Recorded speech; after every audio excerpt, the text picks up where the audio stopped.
you have at the moment, you can put them into chat and they'll be answered in real time. Really what we're doing is we're looking at an overview of the application of the Buteyko technique and just breaking it down a little bit in terms of applying it to different health modalities. And my own background is that I've been teaching the technique for about 23 years plus. I've written 11 books, and specifically for respiratory health, for sleep health, for mental health, and also then working with children. Before we start, I'm always curious to kind of get an idea of where people are coming in from. So I'm just going to put the view to the gallery for the moment, and even just 3 or 4 names. So if Susan Robson doesn't mind saying where is she coming in from, what does she do? Yes, I'm Susan, as you said. I come from Tynemouth, which is near Newcastle in the northeast of England. Great. Thank you, Susan. And what do you do? I'm retired now, but I used to be a social worker in cancer services. Great. Thank you. Anne Power, where are you coming in from? What do you do? Sorry, you'll have to unmute yourself. Hello, good afternoon, Patrick, everyone. Hi, I'm Anne from London. I've been practicing Buteyko since about 2012. I've been in contact with Buteyko International recently because I'm doing quite a bit of work in London. So I'm excited to be on this particular event as well, to know how in my practice I can incorporate it more as well. So I'm a massage therapist, reflexologist, and I do quite a lot around breathing as well. So great stuff, Anne. Thank you. Super. Michael, where are you coming in from? What do you do? Sorry, there, you've muted yourself back again. I guess this is me, right? That's you. Yeah. Okay, so I'm from Poland, and yes, I work as a breathwork instructor. So I started my journey with practicing Wim Hof method. Then I trained under John Paul Creamy, and that was conscious connected breathing. And then I decided to train with you, and I became an oxygen Okay. advanced instructor. So here I Great. am to also listen a little bit about Buteyko. Great stuff, Michael. And then Michael with the white t-shirt, where are you coming in from and what do you do? Sorry, you're muted. You're muted again. Yeah. You should hear you now. Yeah, I'm from the Isle of Man. I'm actually in Horwich Bolton at the minute, in my second home. I've been following your work for about 5 years, and a couple of weeks ago, I've just signed up to your Oxygen Advantage course, so I'm hoping to learn a lot more. I was a sports coach, a judo coach, and you knew I was breathing wrong all along from your work that I've seen since. I also ended up quite well as well with ME, chronic fatigue syndrome. And I've been using your well, basically from watching your videos, I've been teaching myself how to get through that. Yeah. I'm not, I can't say I'm cured, but my baseline health has improved so much that I'm able to do things like this now. So Great stuff. yeah, Great. I'm looking forward to meeting you on the live Zooms on your course soon in September, I believe. Great, Michael. And just one more person, Nadja. Where are you coming in from? What do you do? Oh, hi. I'm Nadja. I come from Serbia, and I am a film and TV production manager. It was my first job. Then I changed the career, let's say, and I'm working as a ski instructor and a manager of a ski school. We work with kids a lot and also a bit involved in Paralympic movement. And I plan to finish few courses about breathing and incorporate that with the things I do right now. So I'm gonna do your course and maybe Buteyko clinic course in November. So that's it for now. Great. Interestingly, I just did a podcast with an individual called Marcel Hug. Okay. So he's probably one of the most famous Paralympian of all times. He's 8 gold medals. And he has been applying the oxygen advantage in his training. And I met him in Switzerland and at our training. So that podcast will be live probably in the next couple of weeks. I think that will be an interesting one for you to watch, given the nature of your work. Yeah, Thanks thank very you. much. Thanks, Naja. Thanks Thank very you. much, everybody. I'm going to kick off. As I said, Ruth Gibney is here. Owen Tunge is here.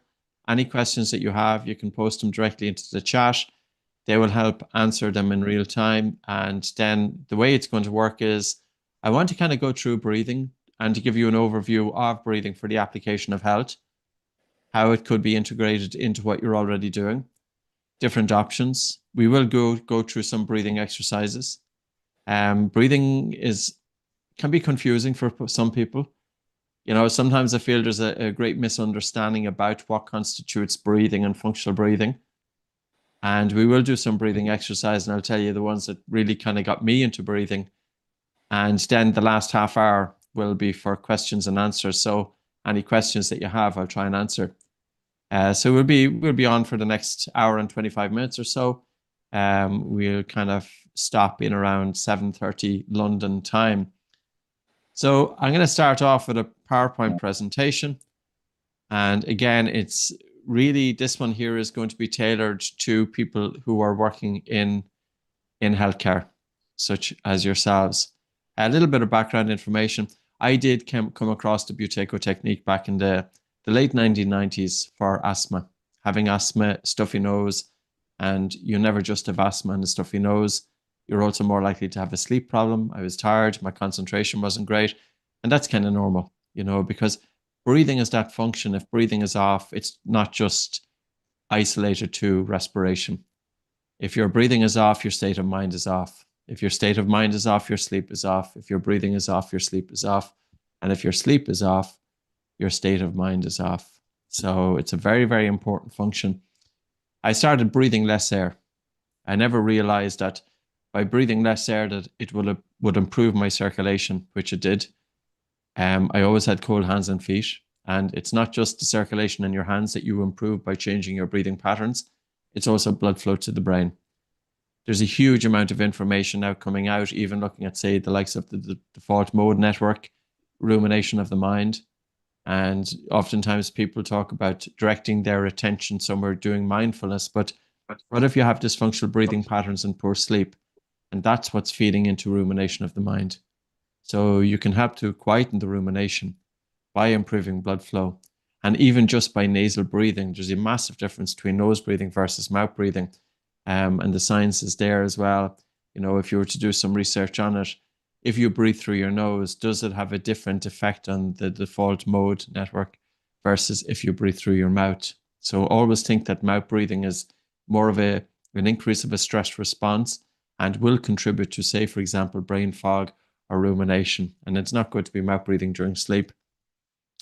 I trained in Moscow back in 2002, and I was accredited by the late Dr. Konstantin Buteyko. We have put up, you can see my diploma there. And I'm a regular speaker. This is my full-time occupation. I've worked with thousands of clients and I've written 12 books. And my most recent book is just about to be published in the next week or two. I have copies of it here. So we have several thousand healthcare professionals after going through our training. So we're one of the biggest, we are the biggest Buteyko school in the world.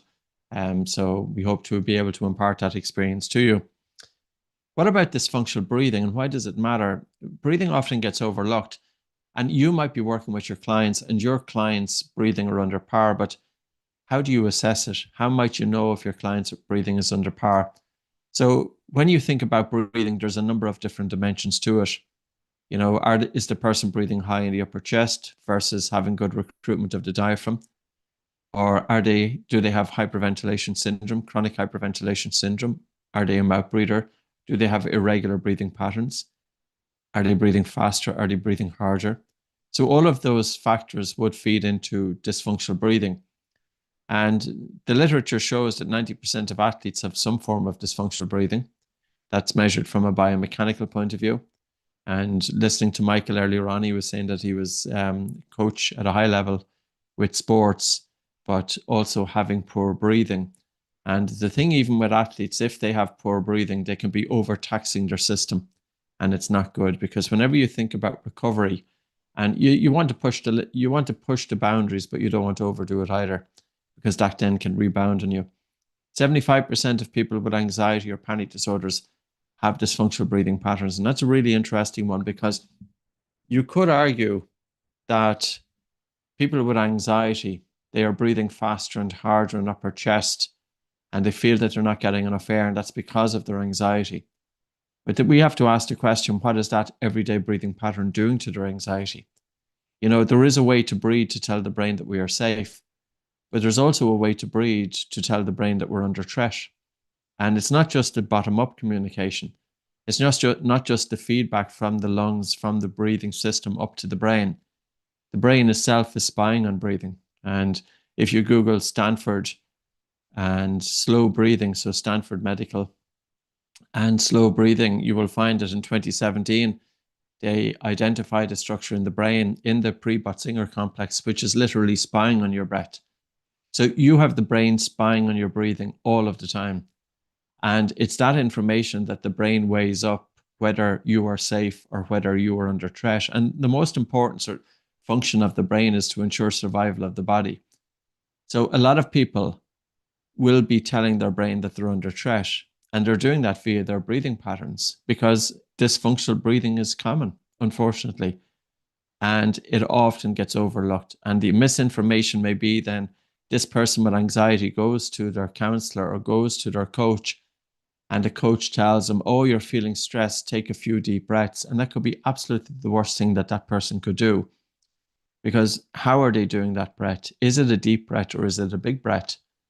And the big question is that breathing practice helping their underlying breathing? You know, if somebody has dysfunctional breathing, we need to target the dysfunctional breathing. And breathing is a number of different dimensions, which we'll go through.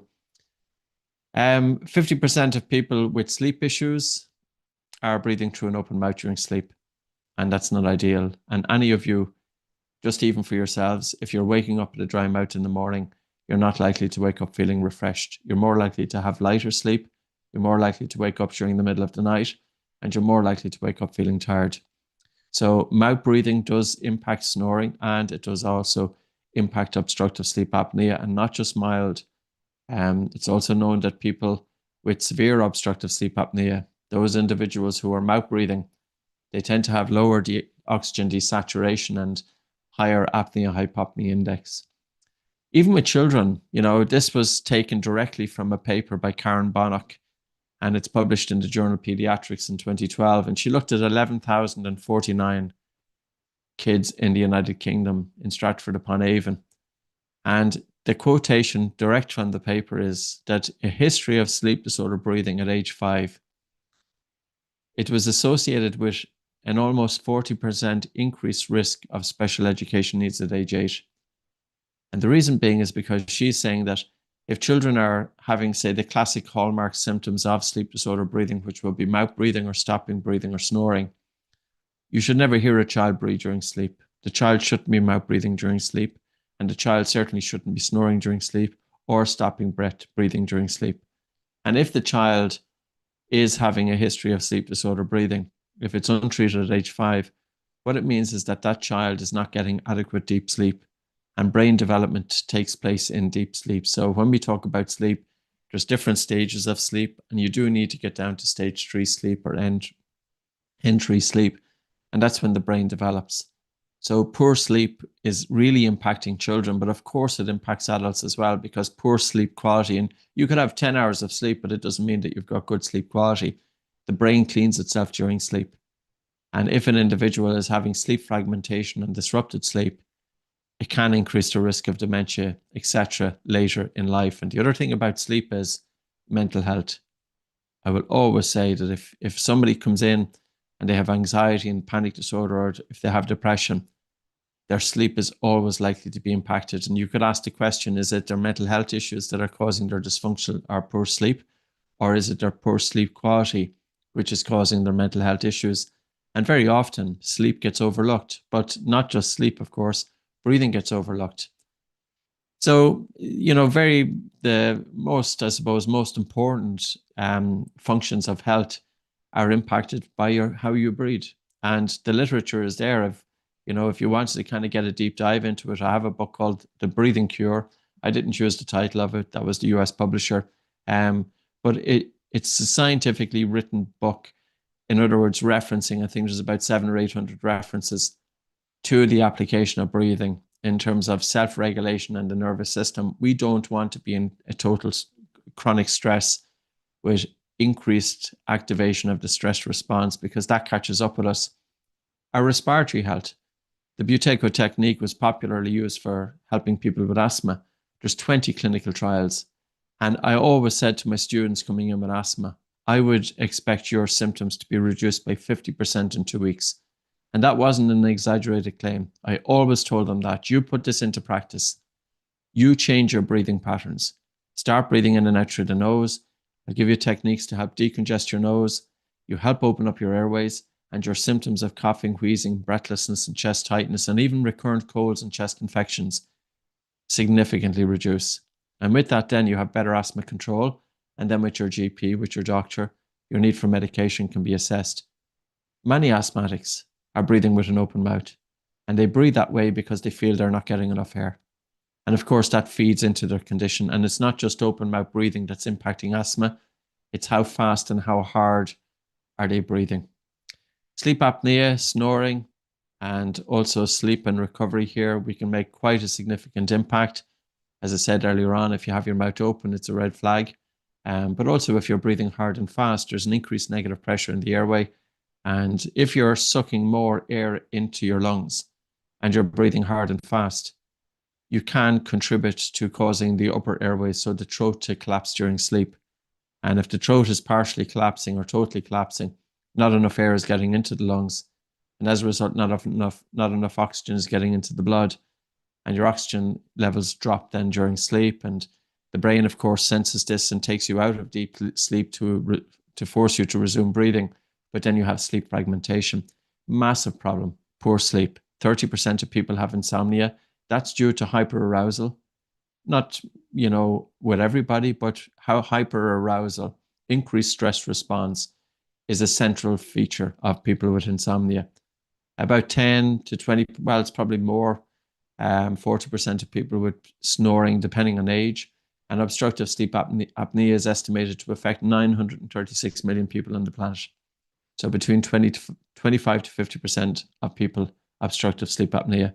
But the problem with sleep apnea is that most people don't get diagnosed. 85% are not diagnosed. Children's development, we spoke about that, mouth breathing and upper chest breathing, and even feeding into the likes of ADD and ADHD has a big role to play there. So child, to do well academically, need to be able to sleep well. If they sleep well, it absolutely helps with their academic achievement. But the opposite also holds true. If they don't sleep well, their academic achievement is going to be impacted. And they really do have an increased risk of learning difficulties because of the poor sleep quality, and your breathing plays a role there. And of course, physical movement as well. How do you breathe? Are you overly breathless during exercise? Feeling overly breathless during exercise isn't just a fitness issue. That can be a breathing issue. And if you want to reduce your breathlessness during physical exercise, you're much better off targeting your breathing rather than your fitness. You could actually improve your breathing by sitting on the couch. And when your breathing is better, then you do your physical exercise. Because if you can target the very thing that's causing breathlessness, well, that's your breathing system. That's what we should be targeting. Because, you could do all the physical training in the world. It doesn't mean that you're going to have good breathing patterns. So I'd like to make a massive point that not all breathing exercises are the same. There's a huge differentiation between one and the other. So one exercise may help one person, but won't help another person. And it's very important to know who's in front of you. What is their underlying breathing pattern? Can you assess it? And also then, can you tailor breathing exercises according to that person? If you're working with somebody with asthma, it's very different to somebody with panic disorder. And it's important to take that into consideration. So those are the four main themes, the four main pillars in terms of respiratory health and sleep health. And I will go through, in a little bit depth, especially with the exercise as well. So if you work with any of the conditions below, the Buteyko method is helpful. And again, the three main pillars are, but high blood pressure is also a factor because, say, for example, The Buteyko technique was actually discovered for helping high blood pressure because Dr. Konstantin Buteyko himself had high blood pressure. So persons with high blood pressure could have poor sleep, but also high stress levels. And the autonomic nervous system is in an increased stress response. But breathing is a very direct route into dampening the stress response and increasing relaxation. But how do you do that? And it's not just about slow breathing, because slow breathing can have a paradoxical effect. You could say to somebody, breathe in for 4 seconds and out for 6, or breathe in for 5 seconds and out for 5. But is that person able to do it? Say, for example, you have somebody who's highly stressed or they have anxiety and their breathing rate is 20 breaths per minute. And then if you bring them from 20 breaths down to 6 breaths per minute, they will likely overbreathe because there's something that's driving their breathing to 20 breaths per minute. What's causing them to breathe so fast? And if you just ask them to start slowing down your breathing to 6 breaths per minute, that's not likely to change their breathing patterns because it's not targeting the drivers to breathe. So that's why it's important, and in terms of breathing, when we take a breath in, so the back part of the brain here, the brain stem, which it connects the brain to the spinal cord. It's a very primitive part of the brain. And within that then are central chemoreceptors, or part of that brain is monitoring your carbon dioxide. So the primary driver to breathe is carbon dioxide. And as the gas carbon dioxide increases, and this gas we produce internally in the body, but as the gas carbon dioxide increases, blood pH drops, and the brain sends a signal to the diaphragm breathing muscle, and the diaphragm breathing muscle moves down by about 2 to 3 centimeters. And that in turn then creates a negative pressure in the chest to draw air into the lungs. So it's not the air coming into the lungs that pushes the diaphragm downwards. It's the movement of the diaphragm downwards that increases the volume of the chest cavity. And that in turn then creates a suction pressure, which draws air into the lungs. So it is good to breathe in and out through the nose, and definitely not in and out through the mouth, because nose will have a better recruitment of the diaphragm, whereas mouth is more upper chest. Nose will typically slow down breathing. Nose will harness nasal nitric oxide. With nasal breathing, you also have a lot of communication via the olfactory nerve from the nose to the brain, and you don't have that with mouth breathing. So breathing in and out through the nose also influences memory and concentration and attention. Stress levels are influenced by nasal breathing versus mouth breathing. Brain fog is influenced by nasal breathing versus mouth breathing. Sleep is influenced by nasal breathing versus mouth breathing. Your dental health. So if you have a child or adult and they're going around with their mouth open and they're breathing cold, dry, unfiltered air into their mouth will tend to dry out. So there's a reduction of saliva, and saliva protects our teeth. So saliva is very, very important for the microbiome in the mouth.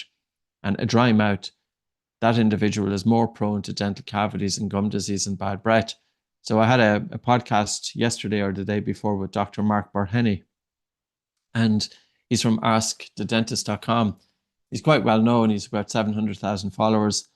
And just a conversation come up, oral health, is that primarily from brushing your teeth, or is that from how you breathe? And his conclusion was it's from how you breathe.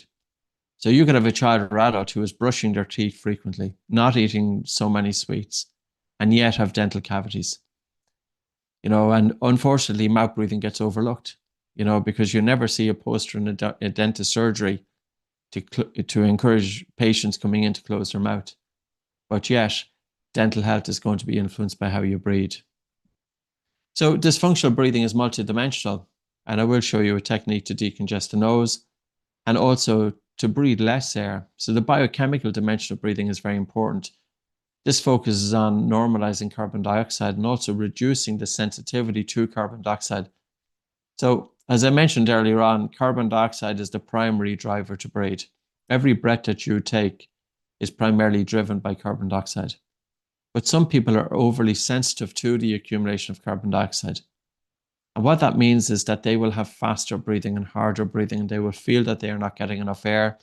And they breathe that way during sleep, of course, as well. And if you're breathing harder and faster during sleep, you have greater turbulence. But if you do physical exercise, you breathe faster and harder, you're more likely to be breathless. So the biochemical dimension gets overlooked, and that's really where Buteyko stands out a mile, because the focus is very much on the biochemical. But also the focus with Buteyko in comparison to any technique that I've been aware of is nasal breathing. the whole emphasis on nose breathing 24/7. Of course, there's a time when you're talking, you're going to have your mouth open, you're going to be breathing through it. When you really ramp up physical exercise, you're likely to breathe through an open mouth. But we would even say with people doing recreational physical exercise, do your best to maintain nasal breathing. There is a massive difference in terms of the health benefits when you breathe through your nose during physical exercise versus when you breathe through your mouth. So if you're breathing through your nose during physical exercise, you're dilating your blood circulation, you're improving your blood circulation. So you've got a better blood flow throughout the body, including the heart and brain, by doing physical exercise with your mouth closed. So a lot of people do physical exercise to help with mental health. But why not do it with their mouth closed, that they have a better recruitment of the diaphragm, that they're helping with their underlying breathing patterns. They're adding an extra load onto their breathing. They're increasing blood flow and oxygen delivery to the brain. But they're also, by increasing carbon dioxide and lowering blood pH, that it helps to reduce brain cell excitability. So the brain, by regulating breathing, controls its own excitability.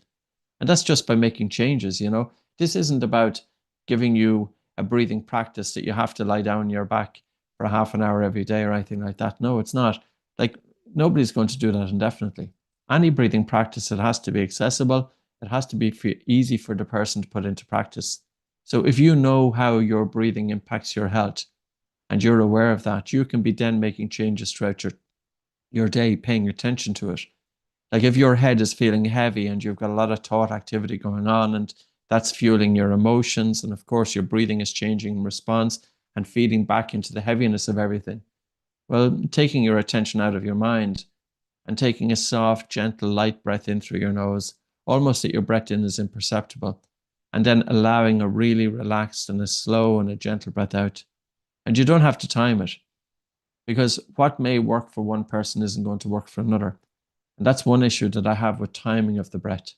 You know, we should always change our breathing relative to how we breathe, not to have one cue that everybody is to follow. And even if you're doing a breathing class, I don't put out there breathe in for 4 seconds and out for 6 seconds. Yes, we can do it and we do it, but only when we have looked at the biochemical dimension, the biomechanical dimension. So the emphasis for me is tailor breathing according to that person, and for the student to really understand, you know, you can improve your blood circulation by targeting the biochemical dimension, but you can also open up your nose. You can help open up your airways.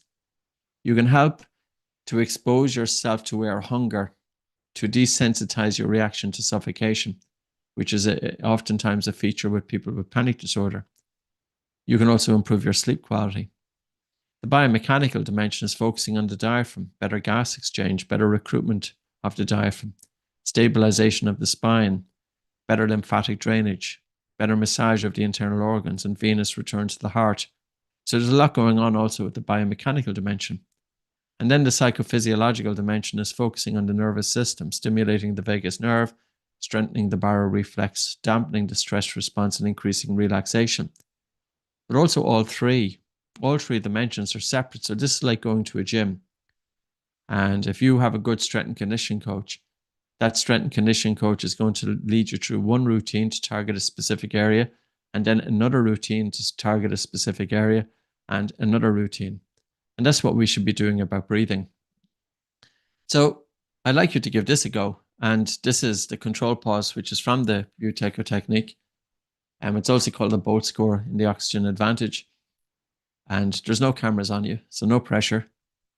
So whenever you're ready, what I would like you to do is take a normal breath in and out through your nose, and pinch your nose and stop breathing and time it in seconds. How long can you hold your breath for and still have normal breathing when you resume breathing? So how long can you hold your breath for after a normal exhalation? So you have a normal exhalation and your time, how long can you hold your breath for and still have normal breathing when you resume breathing? So the key is the normal breathing when you resume breathing. So I mentioned some occupations there, but this is the application of breathing.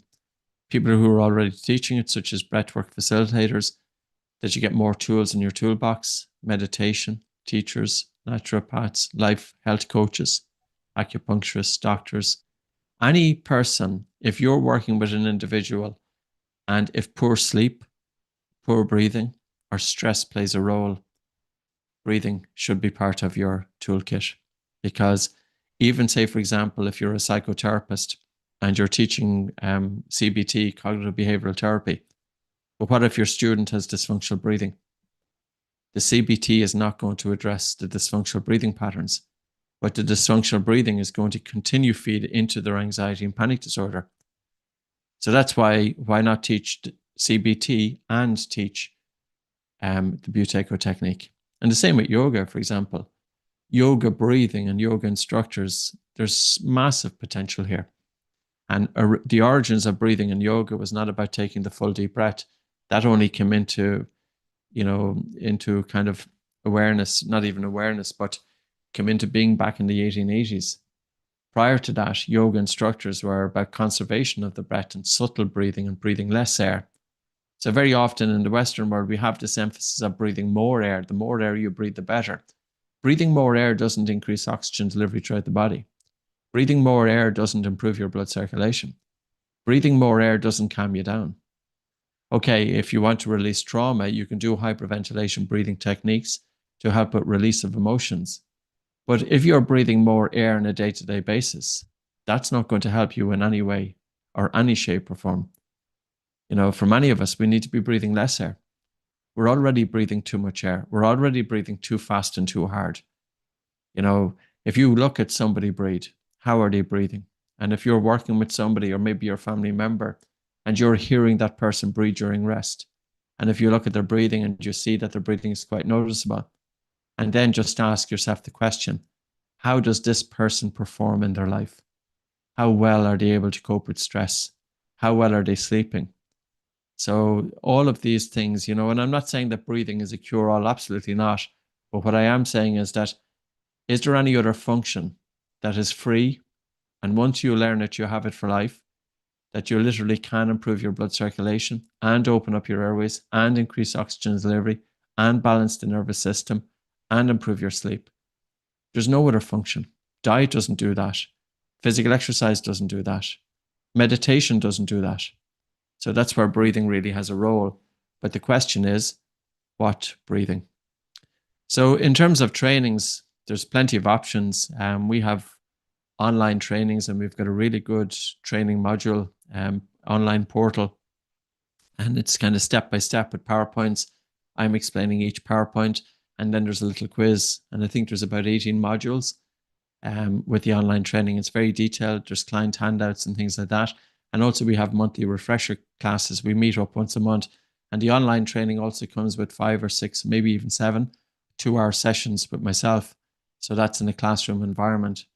And the other way then to do it, if you are a healthcare professional or anybody, even if you're just starting breathing for the first, so we don't have a prerequisite.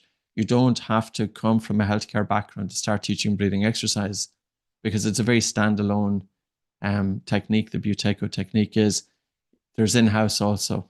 And that's the next one. And the only one that's left in 2025 is in Galway in Ireland. So it's in the West Coast, and this is at my studio, but also, so we have a purpose-built training studio, and my house is in a place called Mycullen, County Galway. So it's about 2 hours from Dublin, and it's on from the 27th to the 30th of August. It's 4 days. Food is provided. It's about 35 people maximum, and the cost of it there is 1,350. But you also, it's not just for the 4 days. You have access to the e-learning platform. You've got the ongoing monthly refresher. You've got a lot of different resources, and also got lifetime access to the training materials. And with that as well, you get a copy of a manual that's sent out to you, but also my latest book, which is The Breathing Cure for Sleep. So I'll just finish with this slide here. So this is the online. There is quite a significant reduction in price because it's online. The online is pretty good as well.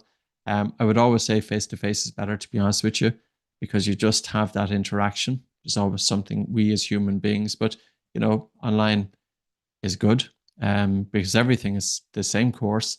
It's just how it is, how it's presented. So you have the 7 by 2 hour Zoom classes here, and you have the monthly refreshers. So there's similarities there. The only difference is you're not getting the 4 full days. You're getting 7 by 2 hour sessions, and you're also getting everything else as well. So that's the end of this PowerPoint. So let's do a bit of practice. because I'm sure some of you are curious. So I'm going to start off with some very gentle breathing exercises if you're feeling stressed.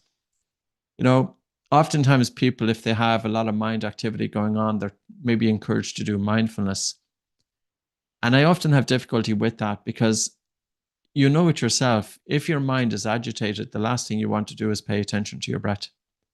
If your mind is agitated, the last thing you want to be is mindful. So mindfulness is not going to work with the very person who needs it the most. So here's a small little breath hold exercise to help tell your brain that you're safe. And that's what we want to do. We don't want our breathing telling the brain that we're under threat. Now, you might ask, well, how might our breathing do that? How does your breathing change if you get stressed? So when you get stressed, how does your breathing change? Is it faster or slower? Is it harder or lighter? Is it regular or irregular? Is it mouth or nose? So you will have a fair idea that when you're stressed, your breathing speeds up, you breathe harder, you breathe upper chest. You're breathing probably more mouth breathing, irregular breathing patterns. And of course, that breathing response is going to feed into stress because your brain is continuously weighing up how you breathe. But what if you breathe a little bit like that every day? What if you breathe a little bit faster and a little bit harder? It's not that you're having a panic attack. If the respiratory rate is greater than 15 breaths per minute, it's an indicator of increased brain cell excitability. And if you look at the work of Michael Binder, psychiatrist, and also Dr. Andy Huberman has talked about, and other people have talked about it, that we have 80 billion brain cells, and each brain cell is communicating with 15,000 other brain cells. And if brain cells are overly excited, that's not a good place to be because it's going to fuel mental health issues. But how can we quieten that excitability?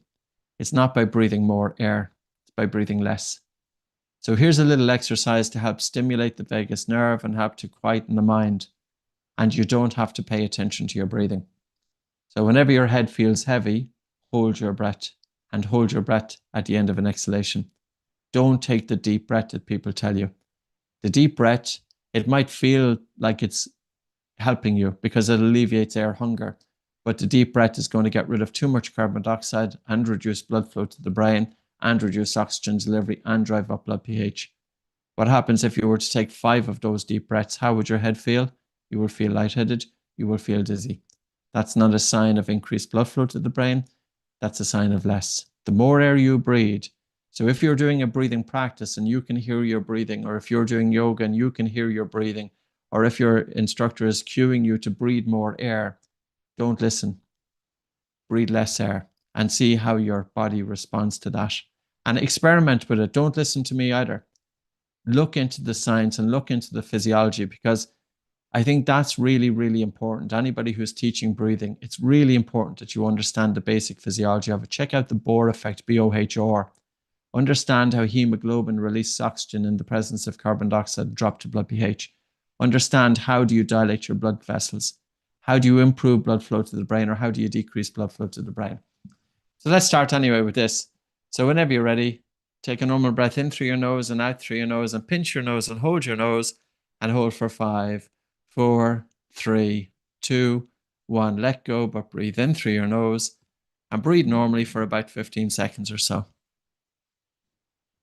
So you're only holding your breath for 5 seconds, Leo. And again, take a normal breath in through your nose and out through your nose and pinch your nose and hold for 5, 4, 3, 2, 1. Let go, but breathe in through your nose and breathe normally for about 15 seconds or so. So this is your emergency exercise. The next time that your airways feel a little bit tight, start doing the breath hold exercise.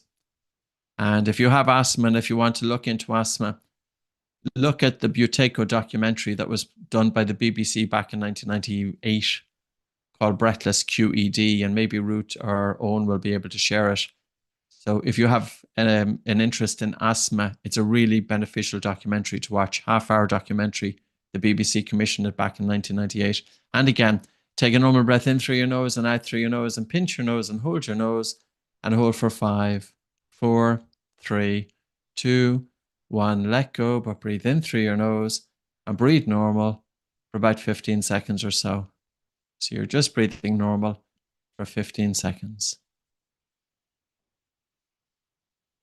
And again, take a normal breath in through your nose and out through your nose, and pinch your nose and hold for 5, 4, 3, 2, 1. Let go, but breathe in through your nose and breathe normal for 15 seconds or so. So it's a very gentle exercise. And this would be an exercise that we would use quite frequently to start off with, especially for people with panic disorder or anxiety, because you never know their relationship with their breathing. So I want to give them a very gentle exercise that they feel safe and that they can make some progress, because sometimes with panic and anxiety, even just paying attention to their breathing can make them feel uncomfortable. So with this exercise, we can do it without having to pay attention to the breath. And again, take a normal breath in through your nose and out through your nose, and pinch your nose and hold your nose for 5, 4, 3, 2, 1. Let go, but breathe in through your nose and breathe normally for about 15 seconds. So we'll just do this 2 more times. And then what I will do is go on to the nose and blocking exercise. And again, take a normal breath in through your nose and out through your nose, and pinch your nose and hold for 5, 4, 3, 2, 1. Let go, but breathe in through your nose and breathe normally for 15 seconds or so. So as you hold your breath, there's a gas called nitric oxide that accumulates in your nose, and then you let go, you carry that nitric oxide laden air into your lungs, and it can help to open up your airways. So if you're feeling chest issues, do this exercise. And again, take a normal breath in through your nose and out through your nose, and pinch your nose and hold for 5, 4, 3, 2, 1. Let go, but breathe in through your nose. Okay. Now we're going to go on to the nose unblocking exercise. But if you have panic disorder, you have to go very easy with this next exercise. And the reason being is because the air hunger, you may have an exaggerated response to air hunger. And you need to be careful not to expose yourself to too much air hunger, because that could put you into panic symptoms. But I'm going to go easy anyway, because I don't know your backgrounds. But at the same time, I want to push you a small bit so that you can experience, can you open up your nose by simply holding the breath?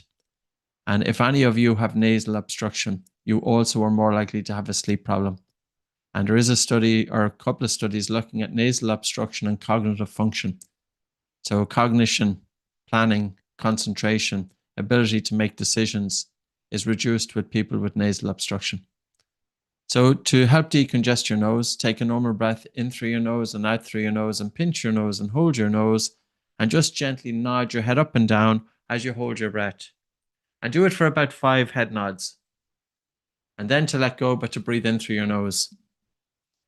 And kind of just pay attention, is your nose going to, is it easier to breathe through? Is it worse? Is it the same? Now 5 head nods is not going to do a whole lot, but I'm just kind of easing you into it. Michael, because of ME, don't overtax the system either. So go gentle. So I probably wouldn't do more than 5. The whole thing with that is that, with the nervous system, you want to go nice and easy to build up the foundation, build up the engine, not to overdo it. And again, take a normal breath in through your nose and out through your nose, and pinch your nose and hold your nose. And now nod your head up and down again, holding your breath for 5 head nods. Just gently doing it for 5 head nods, and then letting go, but breathing in through your nose. And if you feel comfortable with that and you don't have serious medical conditions, we're going to increase it to about 8 head nods. So air hunger it's a primal fear. But we want to give you a controlled dose. Now, you experience air hunger all the time. Anytime you do physical exercise, you're going to feel some degree of breathless. So similar feeling. The only difference is now you're doing it sitting down. So whenever you're ready, take a normal breath in through your nose and out through your nose, and pinch your nose and hold your nose.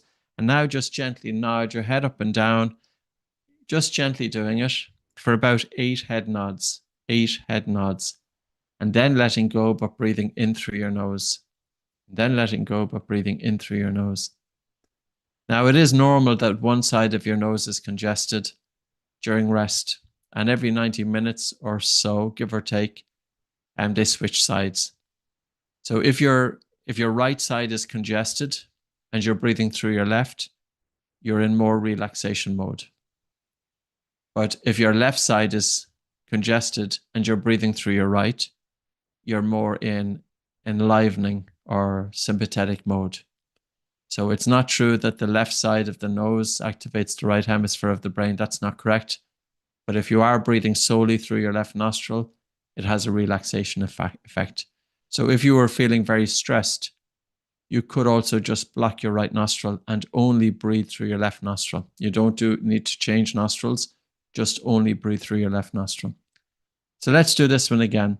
Take a normal breath in through your nose and out through your nose, and pinch your nose and hold your nose, and just gently nod your head up and down, holding your breath.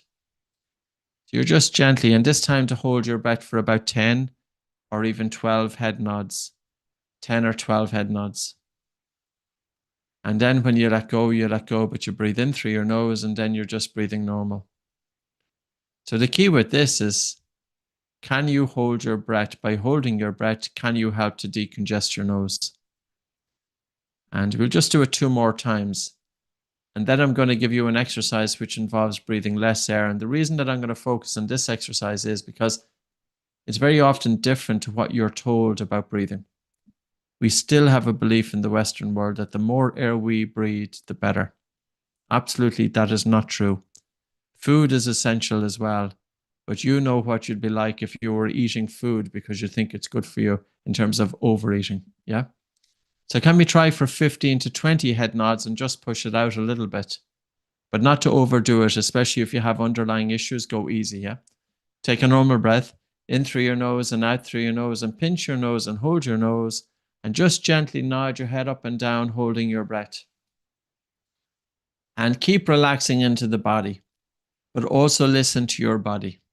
So I need you to challenge yourself, but I also need you to be able to recover within 2 breaths.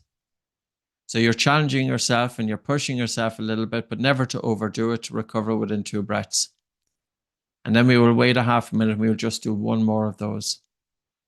I'm interested in terms of, if you put it into the chat, is it making no difference to your nose? Is it helping your nose?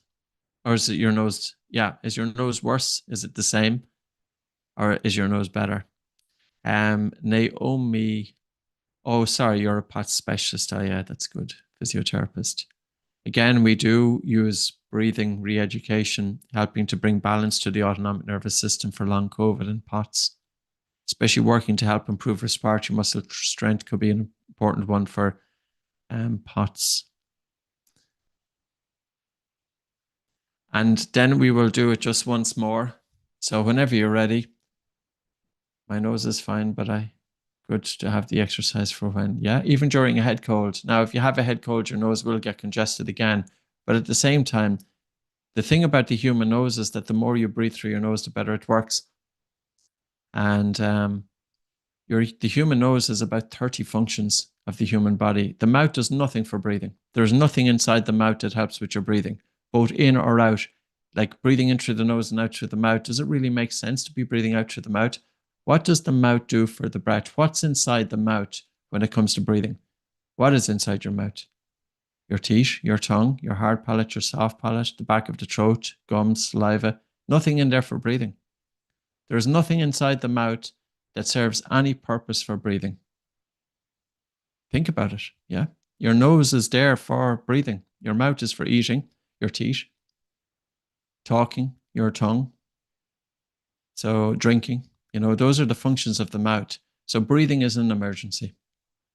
So it's not what we should be breathing through all the time. Yes, we can breathe through the mouth, but primarily it should be the nose. So let's do the nose and blocking exercise once more. So whenever you're ready, take a normal breath in through your nose and out through your nose, and pinch your nose and hold your nose. And just gently nod your head up and down. So Jane, if your left nostril is almost permanently congested, it may be a deviated septum. If this exercise doesn't help you, then it's likely it's mechanical obstruction. And that's how we know, we have children, say, for example, coming in with mouth breathing. And we want to find out, why are they breathing through an open mouth? Is it because of a stuffy nose? Is it because of enlarged adenoids? Or is it because of behavior? So is it a mouth breathing pattern that they've just developed, a behavioral issue? So we do the nose unblocking exercise and other exercise to help decongest the nose. And we know then by how comfortable the child is breathing through the nose following the exercise, what is the contributor to their mouth breathing. So you can ascertain, you know, people come in, they could say, I'm a rugby player and I have a deviated septum.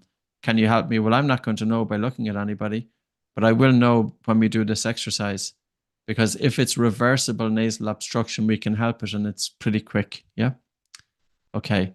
So you can see anyway that many of you felt that your nose is opening up. And yes, it genuinely does work. I've seen it for 23 years. Does removal of the adenoids help breathing? Only if absolutely necessary, Liz. Other routes that you might do is use medication first to shrink the adenoids. Help the child to breathe through the nose. If the child is breathing through the nose, do the adenoids then shrink? Or go to an airway dentist to help expand the palate to make more room so the child can breathe through the nose. I made a mistake with my own daughter. I had her adenoids removed too soon. I regretted it afterwards. I did that, 11, 12 years ago. I shouldn't have done it. But anyway, I learned. So your adenoids do serve a function. But at the same time, if the adenoids are completely blocking breathing, causing sleep disorder breathing, well, then the adenoids are likely better at getting them removed. So you have to be careful with it too. Okay. What's the nodding up and down? I think it's just mainly a distraction. I can't think of any other way that it's, you know, it's just the way we have done it. But you could actually walk holding the breath. It will still work. You could jump up and down on one leg holding the breath. So you could do any sort of movement after holding the breath and it will still help to open up your nose. So what's the mechanism there? As you hold your breath, carbon dioxide accumulates in your lungs and blood. It's likely causing a stress response, and it's the stress response that causes the blood vessels in the nose to constrict. And that's why you feel that your nose is easier to breathe through. And because, you know, the feeling of nasal congestion is oftentimes due to inflammation. So let's breathe less air. So what I would like you to do is, if you have panic disorder, you have to go easy. You go over disordered breathing through the course. Simone, the entire course is all about functional breathing and restoring it, assessing it, and restoring functional breathing in clients, children and adults. So one hand on your chest, one hand just above your navel. And what I would like you to do is even just apply a little bit of pressure with your hands against your chest and tummy. Just a little bit of pressure, just almost to encourage your breathing to soften. And as you're doing that, what I would like you to do is to take a very soft breath in through your nose. So as you're breathing in, can you soften and slow down the speed of the air coming into your nostrils? So as you're breathing into your nose, can you breathe so softly, almost that you feel hardly any air coming into your nose? And then as you breathe out, can you bring a total feeling of relaxation to the body? So the objective here is that I would like you to breathe less air, not by holding your breath or freezing your breathing, just by softening the speed of the air coming into your nose. So can you breathe so softly, almost that you are hardly breathing any air into your nose? And then after taking that breath in, bring a total feeling of relaxation to the body and allow a relaxed and a slow and a gentle breath out.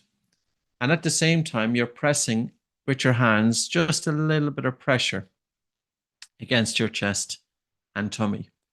So the whole objective here is to breathe less air. If you breathe less air, you feel that you're not getting enough air. If you feel that you're not getting enough air, it's telling you that carbon dioxide gas has increased a little in your lungs and blood. And even though you're breathing less air now, your organs are getting more blood flow. If you're breathing less air and you're feeling air hunger, you will have increased blood flow throughout your body. But you don't just have increased blood flow. You also have increased oxygen delivery throughout your body because of the Bohr effect. You're also helping to reduce brain cell excitability. And that's why I have to emphasize, in breathing world, very often the emphasis is take a full deep breath. Why not do the opposite? Because when you take the full deep breath, it's not going to have the same effect that this will have. So continue gently softening and reducing the volume of air that you're breathing for about 1 minute or so. Now, if you felt panic, of course, take a rest. or if you have involuntary contractions of the diaphragm, take a rest. So this is about breathing less air to allow carbon dioxide to accumulate in the lungs. If carbon dioxide accumulates in the lungs because you're breathing less air, it will accumulate in the blood leaving the lungs. As carbon dioxide accumulates in the blood leaving the lungs, your 50,000 miles of blood vessels dilate. You will increase blood flow to the brain by between 5 and 10%. So even though you're feeling that you're not getting enough air now, you have increased blood flow and oxygen delivery. So continue just gently softening and slowing down your breathing. Now, as you do that, pay attention to the saliva in your mouth. If you're getting stressed, your mouth can go dry. If there's no difference, well, there's no difference in the saliva in the mouth. If you're feeling relaxed, your body will produce more saliva. If you activate the digest response, you will have increased watery saliva in the mouth. But also, tune in your state of mind. Do you feel sleepy or do you feel alert? How are your hands internally, not just because you have your hands against your body, but if you breathe a little bit less air, can you improve or change the temperature of your hands? Take a rest with that. Take a rest. We will come back to that again. So when you're starting off with that, it can be a little bit tricky because air hunger, even though you'll experience it when you go for a walk, it's very normal. It's very natural. So all you're doing is just reducing the volume of air that you're taking into your body by about 30%. It's not just about slowing down your breathing. You could slow down your breathing and still hyperventilate. Because slowing down the breath is just the respiratory rate. But we want to look at both the respiratory rate and the tidal volume. In other words, the volume of air that you draw into your body with one breath. So never just think about breathing as how many breaths per minute. That's not enough. We have to think about how much air are you taking in with each breath. And if you slow down the respiratory rate, but if the tidal volume increases disproportionately, you could end up even breathing more air than before. So some person might say to you, well, I'm doing slow breathing, but I'm feeling lightheaded. Yes, you're slowing down your breath, but you're breathing too much air. Slowing of the breath is causing you to overbreathe. Overbreathe, you're getting rid of too much carbon dioxide. Now there's a reduction of blood flow to the brain. And even the heart. So if you do your physical exercise with your mouth closed, that's beneficial in terms of cardiovascular health. So there's a paper by George Dallam recently, and I did a podcast with him also. It's up on YouTube. So he's a sports medicine scientist, and since 2005, he has been interested in nasal breathing during exercise. And his recent paper is, he looked at endurance athletes. These are individuals who are doing a lot of miles running and cycling or whatever they do. And a lot of them are prone to cardiac fibrosing. There's fibrosis of the heart, scarring of the heart muscle. And he put it down, if these athletes switched to nasal breathing, could it reduce the risk of atrial fibrillation and cardiac fibrosing? Because if you do your physical exercise with your mouth closed, you're increasing blood flow to your heart. So when you're doing physical exercise, yes, you're working your heart harder, but are you giving your heart enough blood flow to perform the work that you needed to do? And it's a difference if you're breathing through your mouth or breathing through your nose. Okay, let's give it a go again. I'm not sure, did any of you feel air hunger, by the way, when you did that? Did you feel that you weren't getting enough air? No? Nobody? Few people, okay, that's good. So I need you to feel that you are not getting enough air. Otherwise, you're just sitting there with your hands on your chest and tummy, and that's not going to do a whole lot. So I want to see what impact does the feeling of air hunger do. So that's what we're gauging in. So you check in on your saliva in the mouth, check in on the temperature of your hands, and check in if you're feeling alert or sleepy.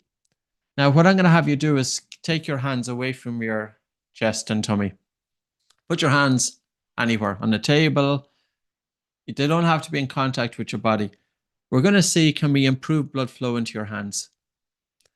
So you're going to have your hands out in front of you like that. And this is just to show you the effects of changing breathing patterns. Can you improve blood flow to the hands? So the objective here is, As you're breathing in, I really need you to soften and slow down the speed of the air coming in, almost breathing hardly any air into your nose. And as you're breathing out, that you have a slow and relaxed exhalation. I need you to feel air hunger, but I don't want you to feel panicked. If you feel panicked, you take a rest and you just go back to your normal breathing. It will take you a little bit of practice to get down to the point of air hunger where you can sustain it. So how do you do that? You could take a shorter breath in through your nose. You could take a flicker of air into your nose, breathing in for 1 centimeter, breathing in for a half an inch. Or you could have a really soft breath in through your nose, almost that your breath in is imperceptible. And then as you're breathing out, you're really having a slow and relaxed exhalation. And I need you to breathe less air. So if I'm to look at your breathing, I shouldn't see so much movement. I need you to hide your breathing from me. Don't be so greedy with your breathing. So hide your breathing from me so I don't see so much movement. But don't hold your breath. Don't freeze your breathing. And Michael, don't overdo it either. But gently soften and slow down your breathing to the point that you feel air hunger. Now, air hunger is not that your oxygen has dropped, because the primary driver to breathe is not oxygen. Air hunger is that your carbon dioxide has increased a little in your lungs. And if it increases in your lungs, it will increase in the blood leaving the lungs. And if it increases in your blood, it will dilate your blood vessels. So that's what I want to see. Can you improve blood circulation to your hands? Because if you get this, this is what got me into breathing. I always had cold hands and feet and brain fog. I never realized that my slightly faster and harder breathing every minute, every hour, every day, and breathing through an open mouth during rest and exercise and sleep, I was overdoing it with my breathing. And that was causing my blood vessels to narrow. And I had that. I only came across this when I was about 26 years of age. So can we continue experimenting with this? And if you come away understanding the link between breathing less air and the biochemical dimension, and this is only one piece of it, it's a really important link for yourself. You're taking a very, very soft and slow, gentle breath in through your nose, and a relaxed and a slow and a gentle breath out. And as you're doing this, I need you to feel that you would like to take in a deeper breath. I need you to feel that you're not getting enough air. And as you do it, pay attention to the saliva in the mouth, pay attention to the temperature of your hands, and pay attention to whether it's activating a sleepy response or if it's hyperarousal, because of course, this isn't just about relaxation. Relaxation is relaxation, but air hunger can induce a stress response. But which side outweighs the other? Does the relaxation outweigh the stress, or is the psychological air hunger outweighing the relaxation? You will know by how your body responds. Check in on the saliva. Take a rest. Take a rest there. Did you have air hunger, by the way? Yeah, great. So it's not by holding your breath, and I suppose it's not by tensing up the body either. It's just kind of playing with it, just gently softening and slowing down your breathing. We have guided audios as well that could be quite useful for you. So we have a sleep hub. I don't know if it's been launched yet, but it will be coming on track. I'm just curious to see in chat, did any of you find that your mouth is going dry, or did you have increased water saliva? Oh yeah, so you're starting to notice a change there. Did anybody notice their hands getting warmer? So Dial noticed it. Hands are still cold, but the saliva is increased. Practice this as well in your own time, you know. It'll be an interesting one for you. I felt it fairly straight away. I did it for about 3 or 4 minutes. Because I think the experience of it is more important than telling you kind of, or not telling you, but going through what's kind of happening, you know. So hands are getting a little warmer. I can feel the activation, increased saliva in the mouth. So if you activate the rest response, you feel sleepy, and the digest response, you have increased water saliva. So therefore, you know that you've dampened your stress response. And the other thing about that exercise is that when you have the increased carbon dioxide, there's some effect happening with the default mode network. And the default mode network is when you're not paying attention to something and you're stuck in your head, that's when the default mode network is active. But you don't want the default mode network. You don't want different parts of the brain firing at all over the place, because then that's going to generate rumination. So we can learn, we can change our breathing patterns to actually reduce our thinking, to reduce rumination of the mind. And poor sleep also feeds into rumination of the mind. So that's why I would say, don't just think about mindfulness or a directed attention. Of course, that has a purpose. But what about your underlying breathing pattern? And what about your sleep? Because you could be practicing mindfulness and you might feel it's so challenging for you. Well, it can be if your physiology is just in that increased stress response. So I'm going to open it up for questions. So we have about 25 minutes. Any questions you have, I'll try and answer them for you. You can put the questions into chat, or you can unmute yourself, or maybe Ruth, because I know Ruth, you're leaving us pretty soon. If there's any questions that are there that we need to go through now. Yeah, there was a few people who were asking, do you know when you did the nose unblocking exercise, why you have to hold the nose? If you want to explain that one, a few people had asked it. Yeah, I just think it's a little bit easier. Now, you could just hold your breath, stop breathing, but I actually think it's a little bit easier. You don't have to necessarily pinch your nose either. You could just kind of block the entry into the nose just to prevent airflow. But I just think it's a bit easier. Yeah. Perfect. Is there any more questions, Ruth? Yes, Yeah, there's a few. I can grab one from Josephine. Yeah. What do I do to help a 2-year-old infant boy to stop continually mouth breathing? He can be heard as it's quite loud. Just a 2-year-old, yeah. Yeah, we're a little bit limited, Josephine. We only, in terms of breathing exercise, from 4 or 5 years of age upwards. If you could find a myofunctional therapist, it would be really good. Somebody who is specialized to identify with it. A pediatric dentist who understands about the airway as well. If you can hear the child breathing, it's not ideal. It's not to scare you or anything like that. But the fact that you've picked up on it, I think you need a professional assessment there. So it would be outside of our scheme, because we only work with children, say 4 or 5 years of age upwards. Now, the exercise for children, we have them free online, but they won't apply for a 2-year-old because of, just the child is a little bit too young. A healthcare professional who understands about airway will check little things. They might measure the width of the maxilla, the top jaw. They might check if there's a high narrow palate. They might check if there's infringement of the nasal cavity. It's worth checking out though, because you do need a child to breathe easy, and you don't want a child with a restricted airway, because that's not good. Yeah. There's a pacifier. Yes, sorry. Yeah, the pacifier question was the one I was going to throw at you, because it's relevant. Yes, like again, a pacifier or a dummy that we would call it. If a child is upset, or an infant or a baby is upset, they're going to either put their fingers into their mouth or they're going to put something into their mouth. So you could use a pacifier, and it helps the child to calm down. Long-term use of the pacifier isn't good either. And the reason being is because if the child is sucking it, it pulls everything inwards. So it could cause a narrowing of the facial structure because of the sucking action of the pacifier. But at the same time, there's a use for the pacifier in terms of calming the child down. So, sometimes you're walking around a shopping center and you see a 5-year-old or a 4-year-old and they have the pacifier in for an hour. Like, that's not ideal, so limited use where necessary, and not overdoing it either. And ideally getting them out closed. There's a book that was written about 100 years ago called Shut Your Mouth and Save Your Life. And it was written by an American painter called George Catlin. And he noticed the Native American Indians, whenever the young baby had the mouth open, the mother would press the baby's lips together to ensure nasal breathing. So it was a big part in some cultures, nose breathing. And it was probably a big part in our own culture. But now between 30 to 60% of children are breathing through an open mouth. 30 to 60%. It's absolutely huge. And 50% of adults are breathing through an open mouth during sleep. So even out of the group here, 107 people, there's likely about 50 of you waking up with a dry mouth in the morning.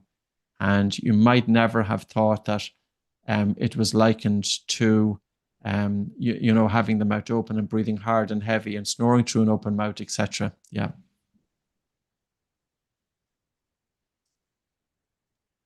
Will the chronic tightness around the diaphragm and rib cage release on its own with these breathing exercises? So I would start with nose breathing, Janet. You naturally have a better recruitment of the diaphragm. And there are specific breathing techniques, though, to target breathing from a biomechanical dimension. Like I only went in, like we work with about 25 different techniques. With the Buteyko method, it's about 14. So yes, but I would still start with nasal breathing, because even if you go for a walk with your mouth closed and direct your breathing low, you can still have a better recruitment of the diaphragm, which can help to free up the diaphragm. And you do want free movement of the diaphragm. Now, physiotherapists too have different tools in terms of helping to massage the diaphragm or helping with a diaphragm release. But at the same time, if you want to improve breathing from a biomechanical point of view, you have to think of what's causing the upper chest breathing in the first place. Could it be that the person is feeling too much of air hunger? Could it be that the person is mouth breathing? Because if we feel that we're not getting enough air, we kind of revert to upper chest breathing to alleviate the sensation of air hunger. But the feeling of air hunger or not getting enough air is not necessarily a biomechanical issue. That can be a biochemical issue. And so that's why I would say, like, you know, you might be a client going to, say, a physio or going to a Pilates instructor, and you might be going in with your mouth open, and you might be going in with poor breathing from a biochemical point of view. But if the physio is only targeting breathing from a biomechanical point of view, is the physio going to get a long-term result with that client? And I'm just putting it out there. I would say not, because I don't think any of us are going to get good recruitment of the diaphragm unless we switch to nasal breathing, and also unless we look at the biochemical dimension as well. If that's causing, if the upper chest breathing is caused by feeling air shortage, yeah. When doing this reduced breathing exercise, if I wear a pulse oximeter, the score should go up. No, Corinne, it won't. It won't have much of a change. But if you're doing reduced volume breathing, carbon dioxide increases in your blood. That in turn drops blood pH. And hemoglobin then will release oxygen more readily to your tissues. And as hemoglobin is releasing oxygen from the blood to your tissues, you'll see that the pulse oximeter, your blood oxygen saturation will drop a little bit. But that's not a bad thing, because it's not always just about the oxygen in the blood. You always have to think also, how can I get that oxygen from the blood to the tissues? And carbon dioxide will cause a slight drop in your pulse oximeter, but that would be normal and that would be expected. How important is it to... was wondering, Sorry, thanks, Owen. Patrick. Marilu, sorry for the pronunciation of your name. How dysfunctional breathing relates to acid reflux? Somebody with acid reflux, I'd probably be thinking more about sleep and thinking, does that person, are they stopping breathing during sleep, or could there be a connection in terms of the diaphragm sucking the acid from the stomach? So somebody with acid reflux, I would be asking, how is that person breathing during sleep? Yeah, there could be other factors there as well. That's a bit outside my scope, but I would still put that question out there. Look at sleep as well, you know. Coffee was also wondering just, and I'd personally like you to keep this brief because I know you could probably speak quite in depth on it. It's just curious between Buteyko and how it compares to Wim Hof. Oh, Wim Hof is a hyperventilation and long breath hold exercise. It's not going to change your underlying breathing pattern. So when people do the Wim Hof method, they do feel oftentimes euphoria. They feel very good from it. But where Buteyko comes in is that it's looking at how is the person breathing every minute, every hour, every day. And it wants to improve the foundational breathing, their everyday breathing pattern. And I think it's a big one. I think it's a really important one.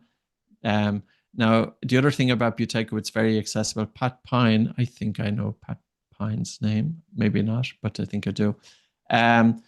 The Buteyko technique is very accessible because you can integrate it into your normal everyday life. So you don't actually have to really, you know, at the start, you can set time aside, of course, to learn anything. But the whole objective here is bring it into your way of life. You know, how are you breathing when you're walking? How are you breathing when you're sleeping? And like, to go a little bit deeper into it, if you read one of my books in terms of the new sleep book, I think is going to be a pretty good one in terms of the application of it for sleep, just to get an insight into it, you know, what I can do. So yeah, Wim Hof is a stressor exercise, and Buteyko We do have stressor exercise in Buteyko, but we don't do hyperventilation.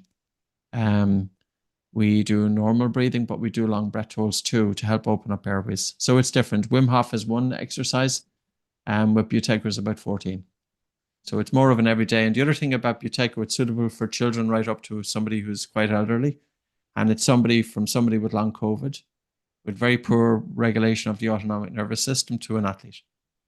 So that's the thing, you know, Wim Hof method, I wouldn't practice it with people over 60 years of age. I definitely wouldn't practice it with people with cardiovascular issues or epilepsy or any serious medical conditions either. It's pretty tough. It's a tough technique. And I'd also wear a pulse oximeter so that blood oxygen saturation doesn't go below 60%. Because with the Wim Hof method and the hyperventilation and breath holds, you can hold your breath and overdo it, and people do, you know. So there's a point at which a good stress becomes a bad stress. So it's a very good technique, but understand the technique as well, yeah. You kind of touched on it there, Patrick. Brenda was wondering about, does the training go into depth about how these lessons are taught to children? I suppose both yeah, totally, yeah. Online and in person. Oh, totally. We have a Buteyko manual, which gives a format of what to teach on day 1, day 2, day 3, day 4 for children for different conditions, including, say, for example, long COVID, etc. So it really is, it's very important to tailor it. I was working a lot with asthma at the start, and then with sleep issues, and then I started working with panic disorder and anxiety, and it was a totally different ballgame. And I overdid it with some of the panic disorder people coming in. And then what I had to do was kind of calibrate and just think to myself, I need to absolutely change how I'm teaching the exercise to this group, because they were so vulnerable in terms of their breathing. They often had a very strong fear response to air hunger, which I didn't see in the asthma group. And you could argue that you would expect it in the asthma group. It wasn't there to the same extent at all. So it's very important, you know, that you tailor it. Because ultimately what we want to do is we want to give exactly the right dose and duration and the right exercise for that client. And that's the thing about Buteyko. You can. I'm just scrolling down. Is there anybody else? Owen? There is. I know one lady. Sorry, Owen, yeah? Cindy was wondering, does it also help with people with depression? I would really emphasize the importance of looking at sleep with people with depression and obstructive sleep apnea. And I've written a scientific paper looking at breathing re-education to the phenotypes of obstructive sleep apnea. Obstructive sleep apnea is very high in people with depression. Now, you might ask the question, is it depression which is causing sleep apnea, or is it the obstructive sleep apnea which is having such an impact on that person which is causing depression, or could it be both? So whenever somebody is talking about depression, I do want to improve blood flow to the brain. I do want to be able to target the default mode network. I do want to be able to target their sleep. I do want to be able to bring balance to the autonomic nervous system. And I think all of that can help that person with depression. Yeah. So it's not going to be a cure, but you're targeting things that are very specific to that, you know. And I would have written about mental health in, say, the book, The Breathing Cure, which will give you some insight into it. Simona was wondering why are physios not doing this training? It's just, well, quite a few physios do our training. They do attend our training, but this training isn't taught in universities. Physios have their toolbox. But as far as I'm aware, hypoventilation is not part of what a physio will teach. Nasal breathing, nose unblocking exercise, they're all from the Buteyko technique. So it's just a different modality.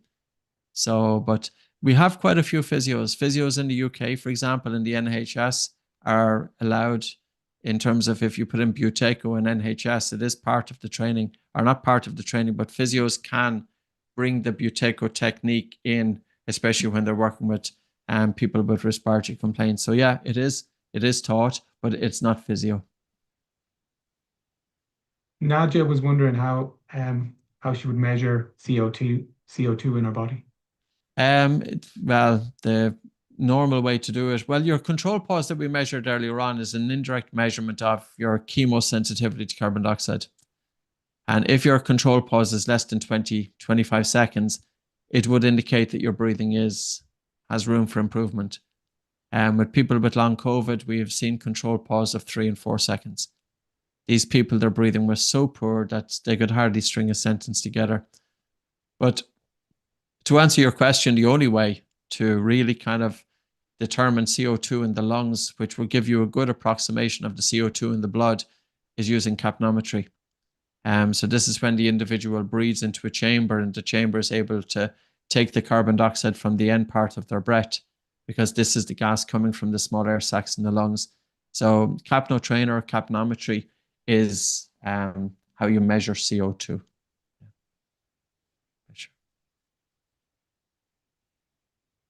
Rachel was wondering what can be done for people who have protruding teeth, which makes it difficult to fully close their mouths. They think that their mouth is fully closed, but there's a slit still open. Is this something that can be worked This is on? where myofunctional therapy would be very, very important. So it may not be necessarily that the person has protruding teeth. So sometimes you'd have to ask the question, is their lower jaw a bit set back? But myofunctional therapy, especially aligned with a dentist who understands about airway, would be the best approach there. There are different techniques that they can use, putting a button in behind the lips, button pulls, and different orofacial exercises to really help with that. So I'd reach out to a myofunctional therapist for that question. Cindy was wondering how long you should be able to do the control pause. Well, a great target, Cindy, is 40 seconds. For the vast majority of people, our objective is to get them up to 25 seconds. Now, bear in mind, you should have normal breathing at the end of it. And it was put to a test, actually. A professor of physical therapy, Kyle Kiesel, he did a study of 51 individuals. So I'm just kind of pulling up the paper now. And his conclusion was that if your controlled pause is less than 25 seconds, your breathing is dysfunctional. Or if your controlled pause is above 25 seconds, there's an 89% chance that your breathing is functional. So he was talking about healthcare professionals, a development of a screening protocol. Now, the screening protocol that he used is actually the controlled pause from the Buteyko technique, and it's called that. So the breath hold time of 25 seconds. Now, the 4 questions are, you don't really need them. Do you wake up with a dry mouth? Do you feel tense? Do you have cold hands and feet? Do you yawn frequently? They're just common symptoms of poor breathing. But basically, if your controlled pause is greater than 25 seconds, there's an 89% chance that your breathing is functional. And like his conclusion was that healthcare professionals need to be able to screen for the presence of dysfunctional disorder breathing. And it's an interesting paper, and you'll find this anyway online. So dysfunctional breathing is commonly occurring in the general population, estimated as high as 50 to 80% of adults have some level. So it's linked to lower back pain, neck pain, anxiety, depression. 50% of individuals with lower back pain, 83% of individuals with anxiety demonstrate some form of dysfunctional breathing. And that's why it's very important to look at all 3 dimensions. Don't just focus on the biomechanical. It's not just about the diaphragm. The diaphragm is one dimension. And of course, the diaphragm is important for the core muscle dysfunction, the core. So subjects with dysfunctional breathing have been shown to demonstrate concurrent core dysfunction, including altered postural responses during limb movements and altered inner core muscle activation. Further, normal breathing has been described as forming the foundation for all movement patterns. So if breathing is abnormal, movement is abnormal, and if movement is not normal, the person is more at risk of injury. So yeah, there's plenty of papers out there on it. I would have referenced that in the books, and there's other papers as well. Colin is wondering, does muscle mass have a large impact on CO2 tolerance? Like more muscles Yes, it does. equals more oxygen, burn faster, that's a lower control. Yeah, and a higher metabolism. So say you have a guy or a girl who comes in and they're really, they're a bodybuilder, their breath hold time tends to be lower. So we do see that. So yes, it does. It has an impact on it. There's a couple of people wondering about the difference between Oxygen Advantage and the Buteyko training. Yeah, it's really, Oxygen Advantage was created for performance. So say, for example, corporates, athletes, And you'll kind of know by the instructors. So if you go in an Oxygen Advantage and you look at our instructors, you'll see that very often they're performance-based. They're in the sports and fitness world, and they're in the corporate world. They're also in yoga, because a lot of like yoga isn't necessarily, even though it's health focused, but people don't go to yoga. A lot of healthy people do yoga. So Oxygen Advantage is more focused on performance and fitness, whereas Buteyko is focused on specific conditions, mental health, respiratory health, sleep health, and then working with children. So that's the main difference. The Oxygen Advantage would have a wider range of exercises, but Buteyko then is very specific. So there's differences and some overlap, but differences too. So it depends as well, sorry to own, but it would really depend on the client that you're working with. If you're working in the fitness industry, I would absolutely say go with Oxygen Advantage. If you want to give a talk to corporate environment, that's Oxygen Advantage. If you're a yoga instructor, I would go with Oxygen Advantage. But if you're working in mental health or sleep or respiratory or working with children and teenagers, I would go with Buteyko. Great. Josephine was wondering in relation to the exercises you were just performing, should the gentle breathing for air hunger go very deep, or can it be more shallow? It doesn't really matter, because the focus with that exercise is to just create air hunger. Now, you could focus on breathing light and low at the same time, but that would take a bit of practice. And, you know, starting off, it might be just a bit too confusing. So, of course, we want to achieve good recruitment of the diaphragm, but during that practice, the emphasis is on targeting primarily the biochemical dimension of breathing. So when people ask me during the practice, should I be breathing with good recruitment of the diaphragm or not, I said, don't worry about that. Only focus on breathing less air. That's the focus of that exercise. But we do also give other exercises then to improve the biomechanical dimension of breathing. And we had someone else wondering, how do these exercises change focus for pregnancy and labor? Oh, during pregnancy, we don't encourage the application of any breathing exercise, especially during first trimester. We would encourage the mother to breathe in and out through her nose and do relaxation. During labor, I would emphasize or encourage you to do your own research on it.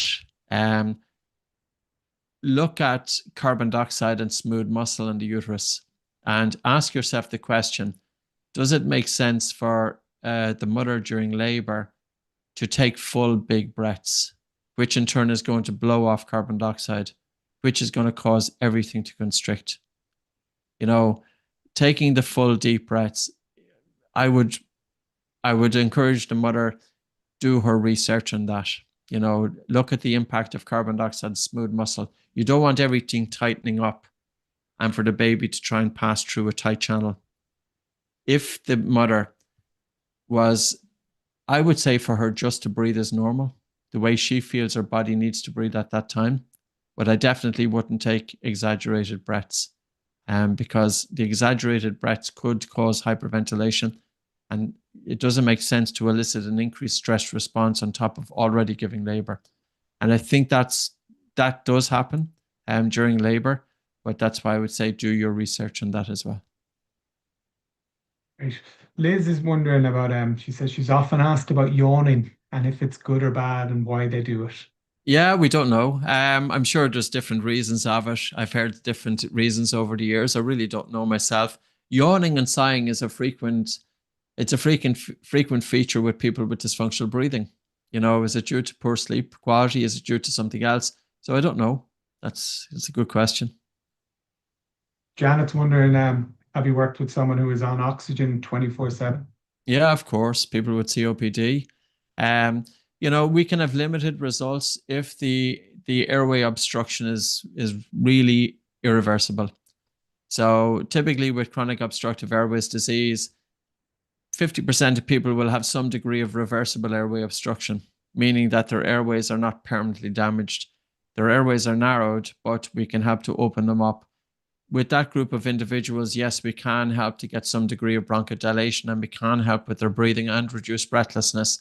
But if a person, say, for example, is on oxygen 24/7, it's likely that, you know, they're at the more severe spectrum when it comes to COPD. It's going to be limited. Yeah. Would you ever advise hyperbaric chamber? Yeah, I've heard very good things about hyperbaric. We've used them ourselves. They make sense in terms of the increased pressure of the atmosphere that's able to drive oxygen, at a higher concentration into the lungs, which in turn is going to increase oxygen dissolved in the blood, which will allow better diffusion of oxygen from the blood to the tissue. So absolutely, they have their role. So I've heard very positive things about hyperbaric chamber. And I would also say is improve your underlying breathing patterns as well, Corinne, and apologies, Corinne, I missed this earlier because I know you asked earlier. When you're a speaking example, leading a workshop or training like this for a significant length of time, how do you nasal breathe? Seems like you'd I have to don't. mouth breathe in that situation. I don't, because if I was to take a breath through the nose every time, it would totally disrupt the cadence of the talk. Like I can do it now. I'm going to talk, but now I'm going to stop to take a breath through my nose. And now I talk again. So the gap would be too long. You could do it, but I don't know. I really think it would kind of disrupt the cadence. I've got one rule of thumb when I'm talking. I don't want to hear my breathing. But talking is tiring. Any of you who talk for a living, you might notice at the end of the day talking that you're exhausted. So then you have to ask the question, what is the talking doing to your breathing? Talking causes hyperventilation. Hyperventilation brings on fatigue. And we might just wrap it up here with this last question. What would you Sure. do with someone who has COPD and aneurysm? Oh God, we're very limited there. It's really about going so gentle and no claims whatsoever. With the aneurysm, I would be very hesitant. I wouldn't teach any breathing exercise. The only thing there that I would do is, well, of course, that person that's under the care of a medical doctor. But relaxation could be helpful. And I wouldn't say that relaxation would cause any harm. Nasal breathing, once it's not forced, could be helpful. And again, it wouldn't cause any harm. But it would be limited in that instance. And of course, that's under the care of a medical doctor.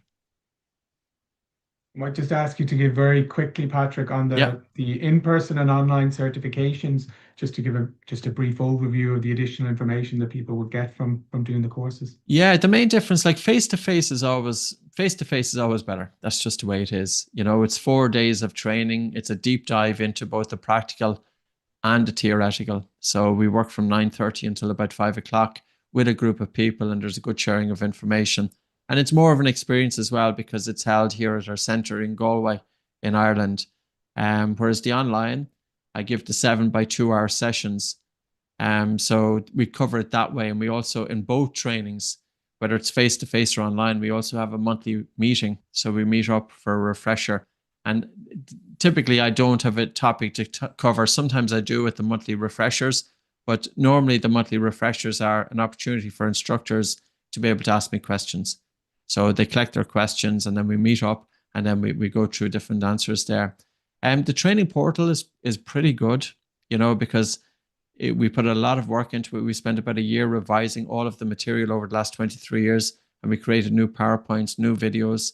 So everything is there and you have access to that all the time. So, if somebody was signing up, you get instant access to the training portal. You could start straight away. So the training portal is a great support then for the online by Zoom, which is 7 by 2 hour. It's a very similar scenario here by Zoom. Yeah.